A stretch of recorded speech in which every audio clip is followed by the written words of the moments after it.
যখন অসহায় কন্যার বাবা মা আমারই হাত ধরে কান্নায় ভেঙে পড়ল, শুধুমাত্র তাদের দুটি চোখের জল এক দেখে যদি রাত্রের মধ্যে কন্যাকে সম্প্রদান না করতে পারে লগ্ন ভ্রষ্টা। অন্যদিকে মমতা সকাল বেলায় সমাজে তাদেরকে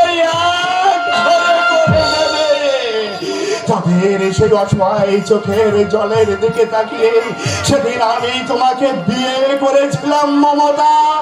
আমি বিয়ে করে বর বধূ বেশে দুজন যখন বাড়িতে ফিরে এলাম মমতা, ওই বাড়ির সামনে এলে ঘর থেকে দেখে বাবা ঘরের দরজা বন্ধ করে দিল। আমি সেই বন্ধ দরজা কত মাথা ঘুটেছিলাম।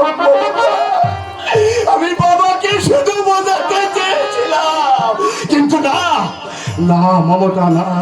বাবা ঘরের মধ্য থেকে প্রতিজ্ঞা করলো এই কুলাঙ্গার সন্তানের মুখ সে কোনদিন দর্শন করবে না। হ্যাঁ, বাবার মনের মতো পাত্রীকে তুমি বিয়ে না করায় বাবা খুব আঘাত পেয়েছিলেন। তাই তো আমার জীবনে অভিশাপ নেমে এলো মমতা। ওসব পুরোনো কথা মন থেকে মুছে গেল, ওতে শুধু দুঃখই বাড়বে। আমার বর্তমান অবস্থা যে ওই পুরানো দিনের কথাগুলো আমাকে মনে করিয়ে দেয় মমতা। বলতে পারো মমতা, আমি যখন আমার নিজের বাবা মাকে যখন আমি সুখে শান্তিতে রাখতে পারিনি, তবে কেন আমি সন্তানের কাছ থেকে এতটুকু সুখ আশা করবো? বলতে পারো মমতা, শেষ হয়ে গেল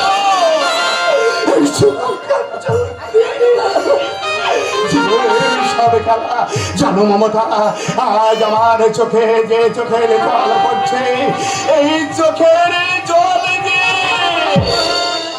আমার শেষ জীবন পর্যন্ত এই পৃথিবী থেকে এমনি করে আমাকে বিদায় নিতে হবে। আমি তো বলে পিঠে করে মমতা দীপেন্দুকে মানুষ করেছিলাম, আর বৌমা এসে আমি আর সইতে পারছি না মমতা, আমি আর সইতে পারছি না।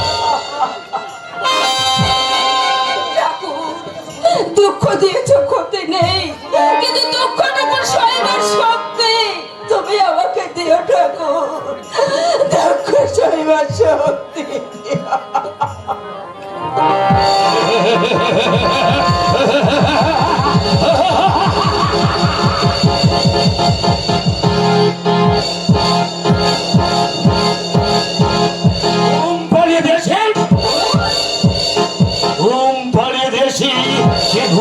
কোনদিনই ভাঙবে না। আমার এসে গেছে সুন্দরী শ্যামলী, শেষবারের মতো তুমি ফোঁস করে উঠেছিলে, কিন্তু শেষ রক্ষা করতে পারলে না। এই বিপুল সংগ্রামের সাথে নদী হওয়ার মানতেই হলো। সর্বনাশ হয়ে গেছেন স্যার, সর্বনাশ হয়েছে বদল। আমার খুব লাশ কি হয়েছে তাই বল। আমার খুব ভয় করছে স্যার। কি হয়েছে তাই বল। শ্যামলের লাশটি কাল রাত্রে ওই নদীতে ফেলে দিয়েছিলাম। আমি তো তাই বলেছিলাম, কিন্তু লাশটি নদীর চড়ায় এসে ভেসে উঠেছে।